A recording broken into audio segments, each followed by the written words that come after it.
Le 16 décembre 1917, Félix Youssoupov, aristocrate russe notoire, reçoit un invité spécial. La famille Youssoupov et la Russie tout entière a trop souffert des manigances de son visiteur. Alors, avec une bande de conspirateurs, il monte un plan infaillible. Au matin du 17 décembre, Grigori Raspoutine sera mort.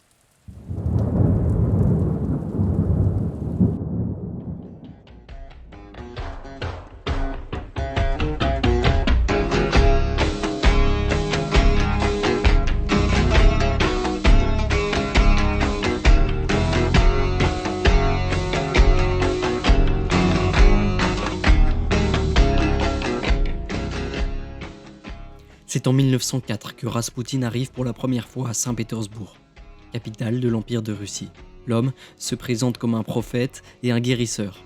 Sorti tout droit d'un village du fond de la Sibérie, il divise déjà. D'aucuns le voient comme un messie et d'autres comme l'incarnation du diable. Cette position, nuancée, ne l'empêche pas de s'élever rapidement dans la société russe. Il entre alors pour la première fois en contact avec la famille impériale en 1907. Le tsarévitch Alexis, héritier de l'Empire, est hémophile. Son sang ne coagule pas et la moindre blessure peut lui être fatale. À la suite d'une chute, Raspoutine est emmené au chevet du prince. Alexis, qui semblait pourtant condamné, retrouve ses forces au contact du guérisseur. Ce miracle pousse la tsarine à ne plus se passer de Raspoutine. Son influence grandit alors grandement et il devient l'un des plus importants conseillers de tsar sur tous les sujets. Pourtant, il continue à diviser et en est conscient. En novembre 1916, il l'affirme, il sera assassiné avant la fin de l'année. « 16 décembre. Félix Youssoupov est en panique. Depuis de longues minutes, il voit Grigori Raspoutine manger face à lui un repas qu'il a lui-même empoisonné. La dose de cyanure que lui a fourni son complice, le docteur Lazover, est mortelle. Mais son invité ne semble pas du tout affecté.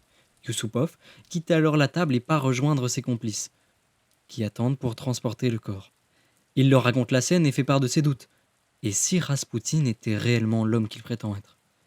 Non, c'est impossible. Félix se saisit alors d'un revolver et retourne à son dîner.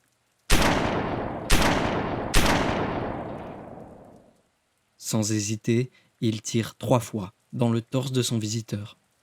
Raspoutine s'effondre, inerte. Pourtant, en attendant ses camarades, Félix croit voir le corps étendu sur le sol bouger. Il s'approche alors, assez près du cadavre pour voir son visage. Raspoutine ouvre soudainement les yeux et saisit son hôte par la gorge. Ce dernier parvient alors à s'échapper et court rejoindre les autres conspirateurs.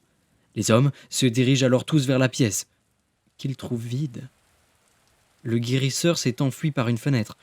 Ils sortent alors dans la rue et le repèrent vite, affaibli, tentant de s'enfuir. Cette fois, il ne lui laisse aucune chance. Il lui loge une balle dans la tête. C'est fait. Grigori Raspoutine est mort. Ou peut-être pas.